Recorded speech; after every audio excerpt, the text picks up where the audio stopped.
In today's video for Wuchang Fallen Feathers, I'm going to be going over one of the most devastating weapons in the game, and that's going to be the Cinder Dragoncoil axe. This thing is an absolute menace, destroys enemies like no other weapon I've seen in the game so far, especially if they're prone to fire. Honestly, this thing can be a lot of fun in the right situations, but I'd say it definitely takes advantage of more slower adversary or any other enemy that's been in a knockdown state. Then you can unleash its special move, Dragon's Breath, and just unleash a whole bunch of flaming fury, and obviously the longer you're able to attack someone, the more damage you're going to do. Now for this weapon, one thing I would say, this is an area that can be a bit of a pain in the butt sometimes, so try to equip a whole bunch of gear on your character that's got a lot of despair resistance, and of course you're going to need to know where the starting location is, so in order to get hold of this we're going to be at Mount Zenwu and in the Zenwu antechamber. Of course, a few items to help you out as well. It's going to be anything that gives you despair resistance, such as your fixed origin pills, and of course Mind Lotus seeds. These are going to be nigh on essential for this area, because otherwise you're going to fall prey to despair, which is one of the most annoying status effects I've found in pretty much any game to date. Then you're going to want to head just out the back area, and if you haven't opened this part up, you will need to open it up. What I'll do is I'll put a link top right. It's going to be for a farming guide, but I believe on the first chapter or the second chapter of it, it will show you how to unlock this whole area, just in case anyone's stuck on it.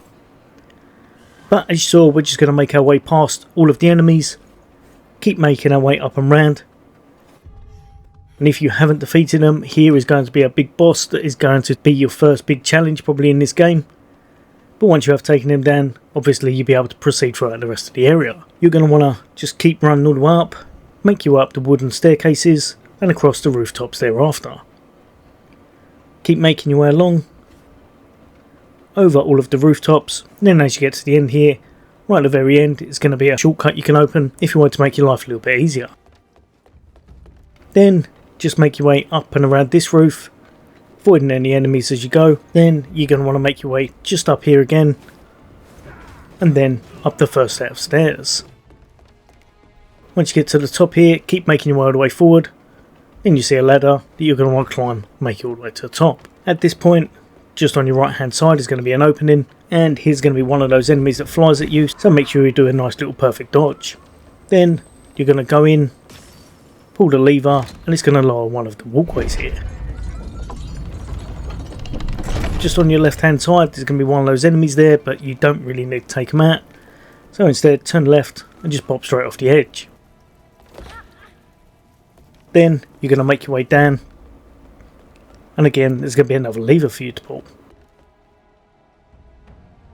At this point there's going to be another one of those despair enemies, so take them out in any way you can, and then make your way all the way through, where you're going to turn left and up another staircase.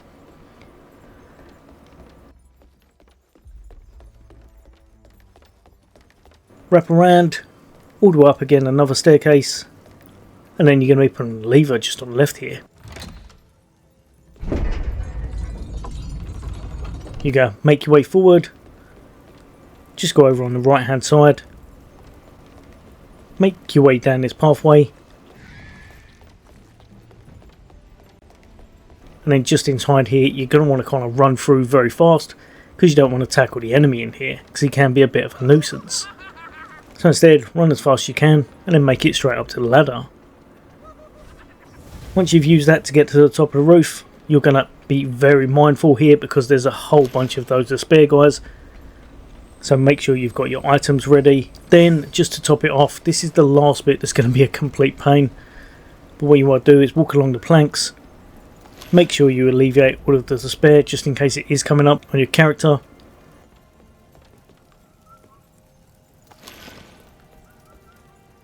And then here is going to be a jumping enemy that you're going to want to dodge past. And as you probably saw back there, I did not first time and it knocked me off, which was a complete nightmare. But then you're at your final destination, which is going to be right down this cave. But again, if you want to change into better armor or something like that, you could do, because right here is going to be one of those guys, the kind of mimic of this game, that pretends to be a shrine when really you've got to take it down as an enemy. You're going to want to take this down, make sure you hit it rather than letting it hit you first like I did, and then after that you'll have unlocked the new Mount Zenwu checkpoint, which is going to be this shrine, the Pavilion of Knowledge. Nice and easy, just from here all you got to do, make your way just up the staircase, turn left at the end, just down this direction, and you're going to have 2 key items to pick up.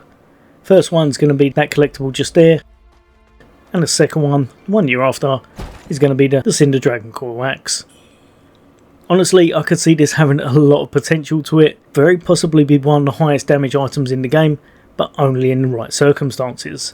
A lot of bosses in this game don't let you sit around just launching attacks at them. If you have managed to knock something down, or if there's something that's very susceptible to flame, I could definitely see this being an ideal item. But yeah, hopefully that's helped a few of you guys and girls out. There's going to be a load more content away from me. For now, take care. I'll see you on the next day.